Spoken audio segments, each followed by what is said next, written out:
Welcome back. This is episode 30 of the Veterinary Business Video Show. In today's show, we'll consider a chiropractor's perspective as to why some practices aren't growing, and we'll look at this episode's 60-second seminar, a brand new feature for the Veterinary Business Video Show. We'll visit a new online TV resource for practice owners. I'll show you a Nifty Business Tool to help you arrange those important practice meetings, and we'll review a new service for practice clients who've suffered the loss of a much-loved pet. I'm John Sheridan, and this is the show that helps practice owners, managers and clinicians just like you to build your successful practice into a great business.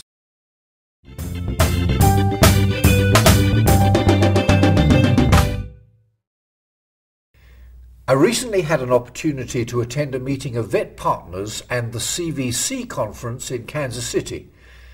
The vet partners meeting included a number of short hot rock presentations covering a range of issues challenging the business of veterinary practice. Vet partners members are management consultants, lawyers, accountants, business advisors and suppliers of IT, insurance, training, and a number of other non-clinical products and services for the veterinary profession. It's a great forum, and if you or your business fit any of those categories, take a look at the Vet Partners website at www.vetpartners.org. One of the speakers this year was Brian Boucher, who offers a vet coach consultancy service to the profession in the United States. At one time, Brian owned and operated a chiropractic service, and now, in addition to his consultancy, owns an emergency service veterinary practice. Brian's presentation was entitled "Why Practices Aren't Growing, a Chiropractor's Perspective," and the theme of his message was that practices need to be as devoted to making proper recommendations as they are to proper medicine. Here's a taster of what he had to say. Hi, I'm Dr. Brian Boucher with Vet Coach, located in Southern California. And this week I had the opportunity to speak at Vet Partners in Kansas City. And my topic was a chiropractor's perspective about why veterinary practices aren't growing.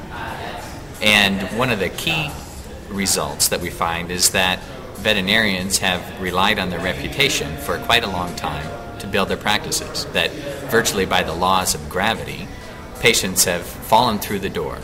And that's been a good thing and a not so hot thing. And it's been a good thing because veterinarians have had a great reputation for a long period of time. Not so hot thing because veterinarians have become complacent in their reaching out to pet owners and actually educating them or motivating them about their patients' health or about pets' health. One thing that we find in terms of the education and motivation process as well is that veterinarians have underhired for the front desk, and I'll get to that in just a moment. But with the complacency related to relying on your reputation, what we find is that veterinarians have been involved in picking the low-hanging fruit, if you will. And low-hanging fruit is fruit that's near the ground, something that you can pick while standing on the ground.